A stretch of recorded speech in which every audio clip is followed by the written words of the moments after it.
Have you ever said something so innocent, so offhand, that you didn't realize it would unravel your entire life?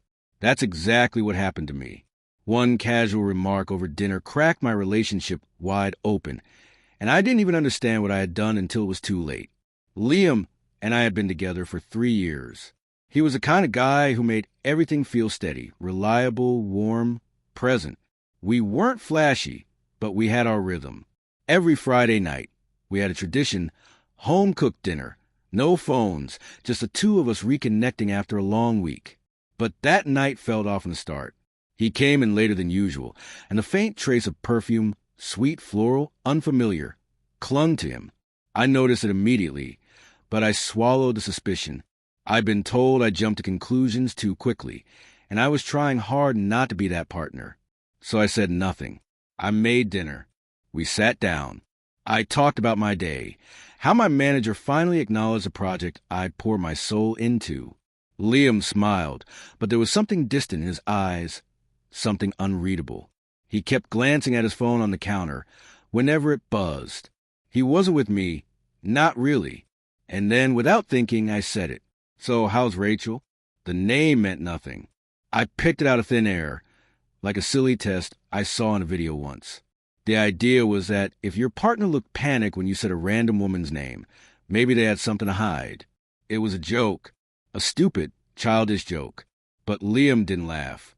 His fork stopped midair. He looked at me, really looked at me, and in that moment his entire expression changed. As if I had spoken a truth I wasn't supposed to know. He placed his fork down, slowly stood up, and walked out of the room. No questions, no explanations. At first, I genuinely thought he was messing with me, that it was part of the game. But he didn't come back. I called out to him. No response. I checked the front door. His keys were gone. Confused, I called his phone. Straight to voicemail. I sent a text. No reply. And then an hour later, the door opened again. I ran to the hallway, relief surging through me, until I saw what was in his hand. A pack bag. His bag. He met my eyes. Liam? I said, my voice barely holding steady. What's going on? He stared at me, expression unreadable. Then he asked, who told you? I blinked. Told me what?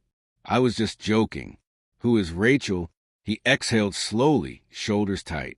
I didn't think you knew her name, he murmured. I was going to tell you. Eventually. And then the words that split everything open. I've been seeing someone. Her name is Rachel. Time slowed. My brain couldn't process what I was hearing. I actually laughed. It sounded strange, high-pitched, like someone else's voice. You're serious? This is real.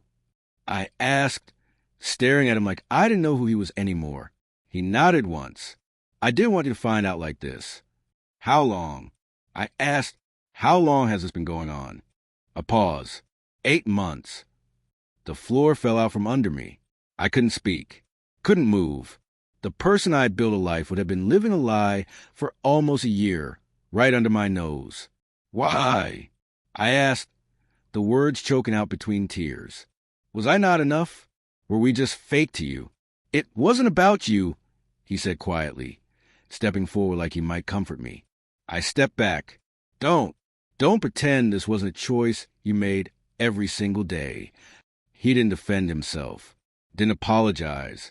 I never wanted to hurt you, he said, voice hollow. Too late. He slung the bag over his shoulder and turned for the door. Where are you even going? I asked, numb.